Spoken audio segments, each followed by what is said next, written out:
as we were coming back in to sort of land, basically, we're coming back in and you've got the instruments and you can see the other planes, and then obviously like visually, because there's other like students flying around the airfield, the flying club, and doing their lessons and stuff too. And there's a plane, and the pilot, he was like, okay, I just need to confirm to make sure we're not going to try and land at the same time, basically, right? So he radios him, and he's like, Whiskey Delta Foxtrot, this is, come in. Nothing. Then I hear air traffic control, a woman's voice go, Whiskey Delta Foxtrot, like, blah, blah, blah, blah. Come in, please. Nothing. And James is like, He's like, he's looking at me, and I'm just like, I'm just having a good time, right? Like, I'm just taking it in. And he looks at me and he goes, he's my student and he's not responding. Oh my God. And I was like, ooh, naughty. And he's like, I know. He's like, but it could be an issue, like, whatever. So he's like, I'm going to have to talk to him when we land. So we land, and pulls the plane up, and his students landed and is like over there. And he immediately like walks over there and he's like, hey man, kind of like, what the fuck was that? And the dude's like, I'm so sorry. He's like, I could hear you guys. When I first got in the plane, I was like, should I put my phone in like airplane mode? He's like, nah, girl, you can take pictures up there if you want. I was like, okay, sounds good. Did you? No, I didn't. Oh, come on. I know. I was enjoying it far too much. That's fair. That is very fair. But he's like, no. He's like, that's more to do with like the instruments and stuff. He's like, the little plane we're in, it's fine. Like, you're Gucci. It's not going to make us like fall out of the sky or anything. I was like, okay, roger that. Cause like, I would hate to be that bitch. Sorry, Charlotte needed to take content for her Instagram. Sorry. I love that. Yeah. Oh my God. All right. Well, I guess we'll jump into it then. Might as well. Sure. You got something else? No, I'm good. You good? Hello, everyone. Oh no, you me. start every time. I know. It's because we don't do this one as much. I know. Hello, everyone. I'm Dina. And I'm Charlotte. Welcome to the Grim Curriculum Extra Credit. Charlotte's had a hell of a day. I have. Oh my God. Such a good day. Got to go on my little discovery flight. This bitch flew a plane today. I did. Oh my God. It reminded me of, and it's funny because I didn't know if I wanted to tell you this like on or off mic, but I remember... I'm sure everyone knows this story that like you and I, we did not know each other when we started the podcast. No. We were like Instagram mutuals at best. Yes. And I remember we were kind of telling each other about ourselves, and you were like, I do trapeze class. I do this, I do that. And I'm like, this bitch is cool. And now you're flying planes. One day I just like aim to be the auntie that rocks up to like family Christmas dinner. And it's like, yeah, that's Auntie Charlotte. She flies planes and rides motorcycles and does trapeze. I just picture you showing up in like a leather jacket, smoking a cigarette. Like, hell yeah. Basically, that's the visual I'm going for. That's the best visual. I'm trying to live my best life. You know what? 2025 rolled around. I've wanted to do my pilot's license for a really long time. Like a really long time, since I was a little kid. And I was like, there's no time like the present. Absolutely. The little discovery flight I went on, if it comes to anything, wonderful, awesome, Charlotte's going to be a pilot. If not, it was just a really, really good way to burn a couple hours on a Sunday afternoon. Absolutely. Definitely recommend. We did just a little tour over the city, just like a half an hour thing. I got to fly a little bit. Oh, that was so cool. But yeah, I don't know. I think I might have been bitten by the flying bug. Good. I'm excited for you. I like demand you do more with this. I really want to. I really want to. But it did actually bring up a question. Okay. And I was thinking about the like aviation instruments and stuff. And obviously like one of the big ones for flying is a compass. And then I realized I had heard something very recently about how the magnetic North Pole is shifting. Ooh. So it used to be located somewhere under northern Canada's Arctic. Okay. But it's getting closer and closer to Siberia. Really? It's shifting a lot. And scientists are now like wondering what kind of questions this is starting to raise. The magnetic pole as we know it, it's not the North Pole as in the place where the axis of the Earth rotates, right? Like true north is very different to magnetic north. But it's basically made of this molten iron. And because it's molten, it shifts around all the time. And I did not know this. Like it is moving at a pretty wild rate. I was going to say, that seems very fast because that is a drastic difference kilometer-wise. Yes, absolutely. From the Canadian Arctic towards Russia at a faster rate in more recent decades, it's shifting about 10 kilometers a year. That's a lot. It is. And it speeds up and slows down sometimes. So over time, they were pretty concerned because it was moving quick. Mm-hmm. And then it slowed right down. So they're like, okay, well, maybe we don't have anything to worry about. But it does affect things like navigation instrumentation that relies on the magnetic North Pole to exist. Mm-hmm. And while it's not something like you or I would notice in our daily lives, like I don't know about you, but I don't pick up a compass every day. Can't say I do. You know, I use like Google Maps and stuff, Mm-hmm. but that's satellite, so a little bit different. But they've said it's actually changed so much in the last 5 years. Every 5 years, because of how fast it shifts, they release a new edition of the World Magnetic Model, the WMM, and that's a tool that is used by GPS systems. And they said because they've just changed it as of January 2025, because it's every 5 years, if you were to use the last model and you were to go from the tip of South Africa and try to go straight up north towards the UK, Mm-hmm. by the time you got to the UK, you would be off by 93 miles. That's how much the magnetic north has shifted and kind of screwed everything up. They're also saying too, although this is a very low-level threat, is that because of the way it's shifting, we may see a reversal of the Earth's magnetic pull, basically. So our north could very quickly go to the south. Oh, wow. Now, they say, like, this isn't something that's going to happen overnight, because if it happened overnight, that would be a big problem. We'd be fucked, yeah. It's probably more likely to happen over the course of, like, centuries. Mm-hmm. But they said it can affect things like, one, our navigation systems, but two, like, birds and anybody that's migrating. I was going to say that. Yeah, it must affect the animals. It will throw them off completely because so many of them, deep down instinctually, rely on that when they're doing their, like, migratory patterns and stuff. So yeah, they've just updated. As of right now, because of the way it's moving, it's not too fast. Mm-hmm. So they'll probably update again in 2030. But if it starts moving faster, they'll have to update it sooner. Yeah. So yeah, just a fun thing. If you didn't know, the Earth's magnetic North Pole is moving around and pretty damn quickly. I honestly, like, I feel like that's one of those things that a lot of people would hear that and be like, meh, whatever.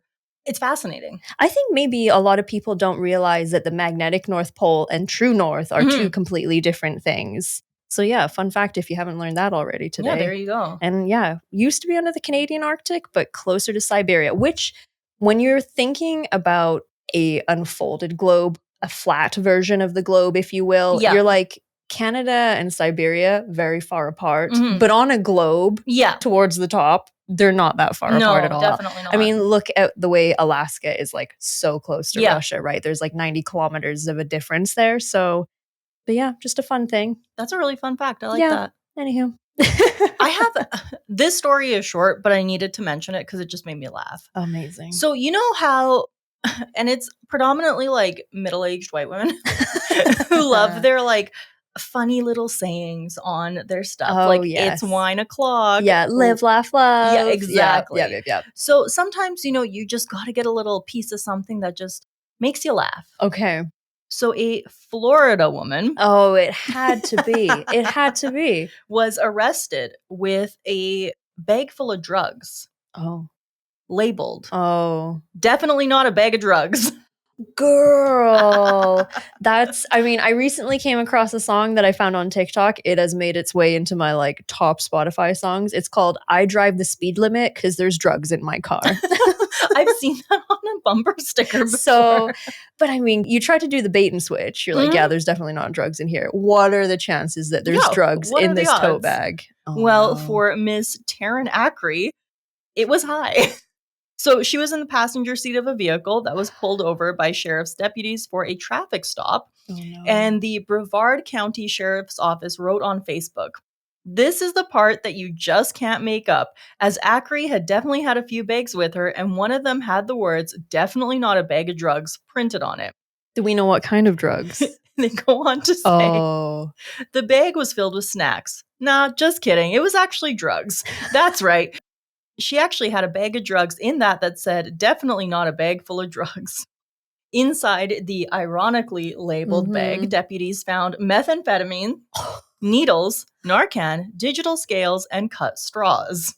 You know, if it was just like a couple ounces of weed, Yeah. I'd be like, whatever, girl. Then it's funny. Then it's funny. But when you're mething it right out of the Mhm. gates, needles? She had the Narcan, though. I mean, hey, if you're gonna fuck around with drugs, at least have your Narcan on you. Yeah. So she was charged with trafficking meth, Yeah. possessing methamphetamine with intent to sell, and possessing drug paraphernalia. Just 10 days prior, this was on January 6th, she was arrested and had her bond set at $15,500. She bonded out 2 days later, only to be busted in this traffic stop with a male driver. So this happened twice. Oh. The sheriff's office stated since Acri apparently forgot what happened to her just the other week, she's now enjoying another staycation at Ivy's Iron Bar Lodge on a no bond status once again. I mean, we always say serial killers have a cooling off period, but I guess not for meth sellers. No, they go hard. I respect the hustle, I guess. Yeah, I do want to take a second and show you a picture of her. Oh, this is going to be a treat. Because I feel like whenever it's a Florida woman, we want to share what she looks like. Well, especially when meth is involved, because there's a reason why it's like, this is you on normal and this is you on meth. And then it's some poor individual with no teeth. Yeah, exactly. I wonder if she's going to look like how I'm picturing. Is she old or young? Like, what's her age? She's young. Okay. Now, when I saw the picture, I had to laugh because let's just say she definitely looks disappointed in herself. She does look very sad. For those of you watching on Patreon, I'm going to show you. She's looking sorry for herself, She for is. sure. Yeah, like, she's not happy with what she's done. I mean, fool me once, shame on you. Fool me twice, shame on me. And she got the second time. She really did. What, 10 days later, you 10 said? days later. That's not a long time to be out of trouble. Can you imagine being that sheriff's office that's just like, again, girl. And then to have the ironic bag. The bag made me laugh because I feel like she bought that at like a Home Sense. I feel like if you're going to be a Florida sheriff or a part of Florida law enforcement, you go into it knowing that you're going to have many stories like this. You have to have a good sense of humor. I think you absolutely do. Because if you don't, I just, like, how do you get through a day and not laugh at that? Right? You're not supposed to laugh at it, I'm sure, as a cop, but you're gonna laugh at it. You're gonna laugh at that. They made a sassy Facebook post about it. I love a good sassy sheriff's Facebook post. I do too. But, well, I hope she's doing better and getting out of the meth game because it's not doing her any favors. Maybe in 2 weeks we'll have another update. She's done it again. Maybe so. Florida woman be shaking our frickin' morals to the core every single time. That's how she does. My next story is not funny. Oh, okay. Well, we'll simmer down a little. It's a little upsetting, actually. Oh, dear. I was going to read you the headline, but I'm not going to because I want to just let you know the severity of the situation first. Okay. So we talk about cases that have happened a long time ago that are only being solved now, right? Mm-hmm. So a California man convicted in the 1986 killing of two best friends who went missing from a birthday party showed no remorse during his sentencing this week. Whoa. He was singing 99 bottles of beer on the wall before eventually being yanked out of the courtroom. So David Misch was sentenced last Tuesday to 50 years to life for the murders. Good. And he sang multiple verses of the song while witnesses read their impact statements and then continued whistling even from a nearby holding cell, according to several reports. This man is 63 years old. What a piece of shit. I know. Like, isn't that terrible? So have they just caught him recently, or is this all just sort of coming to fruition after a long time? Up until 2016, this was considered a cold case. Whoa. Okay, so pretty recent that they got a hold of him then. Yeah. So he's actually already serving a life sentence for the 1989 killing of Margaret Bell. And he was in court to be sentenced for these two murders, again, of these two best friends who were only 20 and 18 when they were killed. Chief Assistant District Attorney Royal Roberts told the reporters, David Misch's behavior in court was not only reprehensible, but a blatant display of no remorse for taking the lives of Jennifer Dewey and Michelle Xavier. The families of these two young women have been waiting nearly 40 years to receive justice for their tragic and senseless murders. When it comes to a person like this who shows no remorse and is quite frankly unhinged in behavior, this is when it's like, okay, you get your society card revoked. Yeah, feed them to rats at this point. Absolutely. These are the ones that I have no patience for, no time for. And it's like, I wouldn't give you a second thought. I wouldn't piss on you if you were on fire, sir. It gets worse. Ugh. He's also the primary suspect of a 1988 murder of a 9-year-old girl who he had abducted and later killed and discarded the body. This 9-year-old girl's body has still not been found, but his fingerprints were found on her scooter, which led them to believe that he was the one who murdered her. Chuck him in a hole. Toodaloo. Sayonara. We do not need this kind of individual. And the thing is, like, he's already serving a very serious sentence for another murder. So this is 4 murders total that we know of. I'm so glad. And it's funny that you say that we know of, because I would go ahead and assume that there are more. Oh, absolutely. With someone like this who we see absolutely no remorse. Yes. Who's not even going to go as far as like faking some kind of remorse to like save his own ass. Being outwardly belligerent at that point. Yeah. It's like, you're already serving, so just sit down, shut up, be quiet. I don't care if you think nothing of the families. You lost your right to speak. Be quiet. Go back to your cell and deal with the rest of your life. The thing is it's not like a, you know, flippant remark or ridiculous behavior after the sentencing was said. This is while they're reading their impact statements. Yes. They are pouring their hearts out. Exactly. He has committed a heinous crime that has ultimately shaped the rest of these people's lives as victims, and you're just blatantly disregarding any thoughts or feelings they have. Yeah, no, throw him in a pit. The 2 girls that he murdered were found naked on the side of a road hours after they went missing from a birthday party dinner in February of 1986. He got away with the murders for years until DNA found under one of their fingernails matched his, and then he was arrested for those 2 murders. I love to see it. I love to see it. We talk about it all the time. It's a great thing to see justice served. But in a case like this, it's just, he's made a joke of the whole thing. Yes. Yeah. And it's just absolutely disgusting. It's, you know, I even think about, my kind of top 5 worst people we've ever covered is always going to be Danny Rolling. Oh, yeah. He at least, quote unquote, cried. At least pretended. You know what I mean? Yeah, exactly. That's what I'm saying. That's what I'm saying is like, no one cares if you cry or sob or feel sorry for yourself or whatever. Just be quiet at the very least, right? You don't need to be belligerent. I can't imagine that it helps you in the long run. Probably feels real good in the moment. You're sitting there being an absolute asshole. But what does it achieve? Nothing. The only thing that I think that it really does achieve is a reaction like that is going to absolutely annihilate his chance at any appeals, because now we've seen how he really feels about the whole thing. Yep. I don't imagine, you said he's serving 50 years already plus whatever. Yeah. I don't see him getting out anytime soon, but heaven forbid he end up in front of a parole board. This shit is not going to shine a very nice light on him. So he's, you know, sank his own ship in that regard. Which is great. Yeah. Good for him. Absolutely. My story about the guy getting his clam caught in a dick was not real. And I'm really disappointed. I was waiting to hear all about it. I know, so was I. Because I wanted to be like, yeah, you trip and slip and fall in that clam, sir. I do have a thing. Maybe I told you about this already. I've started writing down certain questions that have popped into my mind instead of Googling them. Okay. And I'm developing quite a list. And I thought potentially, and like you can totally shoot this down because some of them are silly. Some, like, I'll give you some examples.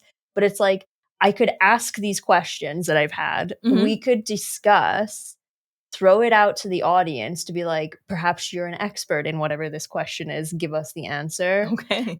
Because I keep thinking of them all the time. So like one of them, my top one is the word cretin or cretin? Like you cretin. I love that word. But is it cretin or cretin? Or is it both? Do you know what I mean? So I like that word because in Bosnian we have cretin. Okay. And it's an insult. Does it mean idiot? Oh, yeah. Cretin. I love that. It's just, to me, that is a huge insult. Is it cretin or cretin? Let us know. Yeah. I'm curious. Do you want to hear a couple others? I do. Actually, because the way my brain is, and I love language, and it's something I think about a lot. So another one, Is there a definitive difference between crevice and crevasse, like CREVICE, crevice, or crevasse, CREVASSE? Is it just scale? Or is crevasse even a word? Or is it just the French word for crevice? Is this like what you're thinking of when you can't sleep? Basically, yes. So like in my mind, a crevice is like a little crack in something. Yeah. But a crevasse is like a big crack in the earth. A crevasse is mighty. Yes. So is it the same thing? I don't know. Language experts, let me know. We got to talk to some language experts. We could Google this, but I like this better. Okay, and then one question. You know what? We'll leave it at this one. Let's do 3. This one you may be able to answer because you are our resident bird woman. Okay. And I thought of this while I was sitting on my deck, smoking a joint, and watching little birds in the trees.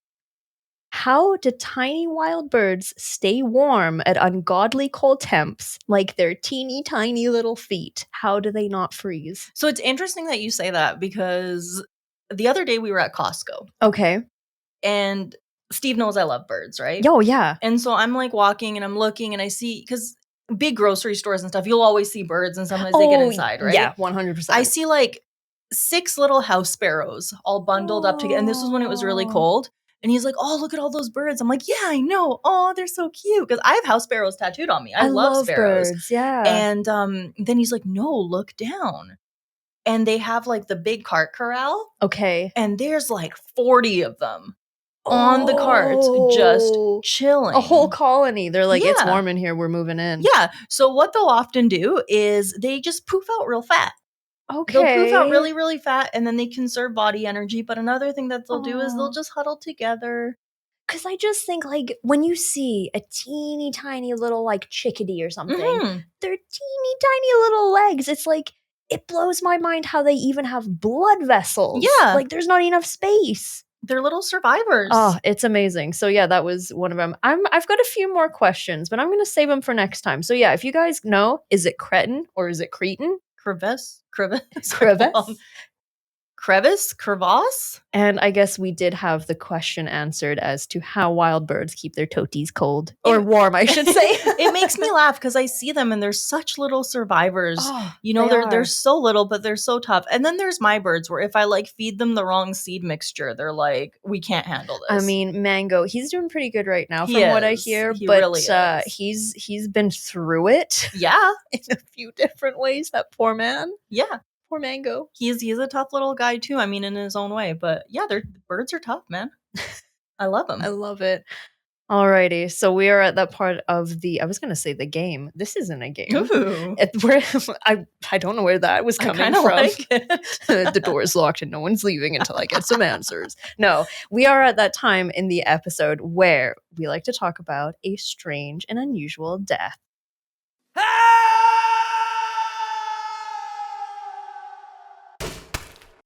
Today's story actually is about an animal. Oh, we've been doing a lot of animal ones. I know maybe we should stop. So we need sorry, some like Topsy. human deaths or something like that. We're going to talk about a monkey today. Oh, a monkey. This is a story I've had for a little while, and I thought today was the day to talk about him because I found a really great article about it. Fantastic. So today's story is about a monkey named Jocko. Okay. Which, while doing research, I found is one of the most popular names for a monkey out there. Jocko? Jocko. Do we know why? Historically, it's just been a very, very popular name for monkeys. Okay. I don't like it. I don't think that's a great name. Like, if I had a monkey, I'd name him something else. I'd give him a person name like Mortimer or like Cornelius or something like that. I will say, while I love monkeys and apes in the wild, I am not a fan of them. You know, when you see them in videos in like Thailand and stuff, and they're like stealing people's phones and purses and pulling their hair. I don't like that very much. Monkeys are terrifying. It's because they're a little too intelligent. Yep. And they got opposable thumbs. Yep. And they are mischievous. As fuck. Yes. So Jocko. Today's story is about Jocko, as well as his owner, a man by the name of Rockwell Cyrock. I'm starting to think all these names are made up.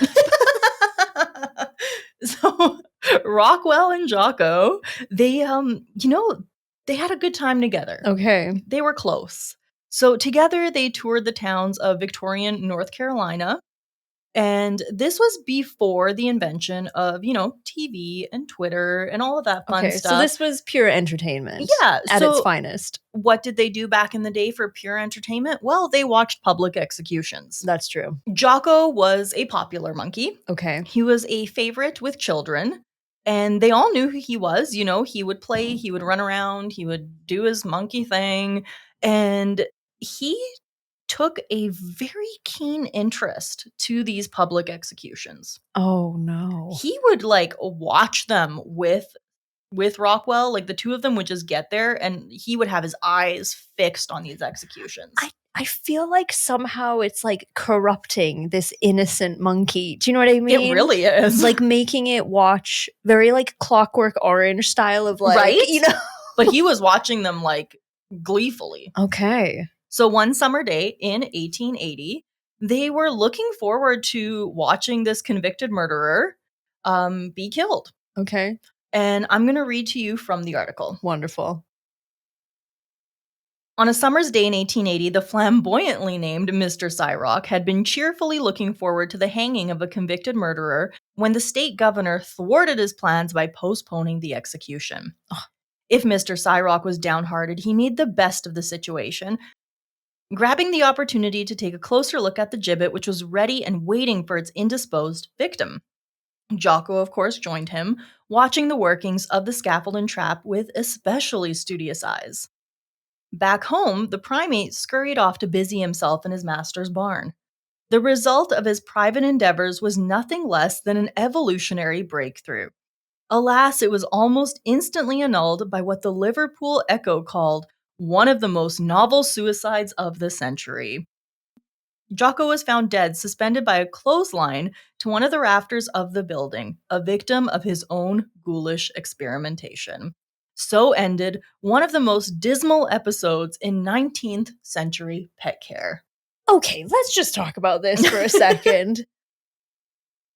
I don't know if I believe that Jocko hung himself. See, and the thing is, I heard about this months ago. Yeah. And I was going to cover this a while ago too. And I'm like, this can't be real. It happened. It was in the newspapers. Okay, but here's the thing. Do we think maybe Jocko was like coming to the end of his life? He's getting old. He's been a monkey. He's been around the block a few times. I don't know how old a monkey of Rocco's species is supposed to last, but what if he just passed away peacefully in his sleep and Mr. Cyrock or whatever his freaking name is like, I know what I'm going to do. I'm going to hang this little fucker. I'm going to make a spectacle out of it. I don't know. All the newspapers say that what happened and what was theorized was that he had seen it happen so many times that maybe he thought of it as a game. I guess. I mean, being a monkey will never really know the psychology behind his thoughts, obviously. Yes. But perhaps he didn't see it as an execution. He didn't realize that a human being was being permanently taken out of existence. Yes. So he just thinks, oh, we're playing around. Whatever. And you know what?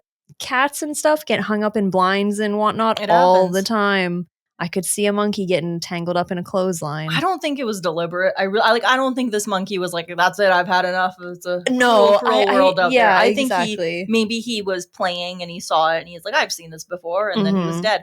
I don't know. I'm not a monkey. But it's one of those stories where I really hope I'm wrong. I hope the loving bond between Mr. Rockwell and Jocko was as such that Mr. Rockwell would never think to murder the poor monkey.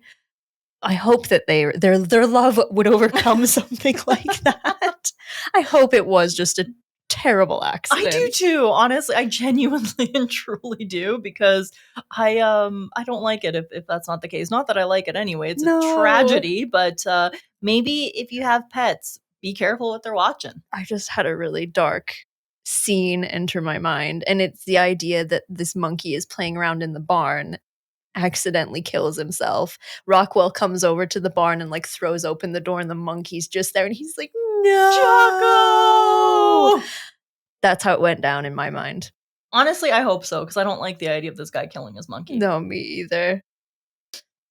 Another friendly reminder, we want to do another Grim Encounters. Yes. So if you have stories of something crazy you saw in the sky, maybe you think you saw Bigfoot. I don't know. Did you meet a serial killer? Did you see a ghost? We want to hear about it. I want to know if you've seen like Ogopogo or the Loch Ness Monster or anything like that. Send them our way. thegrimcurriculum@gmail.com. Yeah. Thank you so much for listening. This has been The Grim Curriculum. Extra credit. Bye. Bye.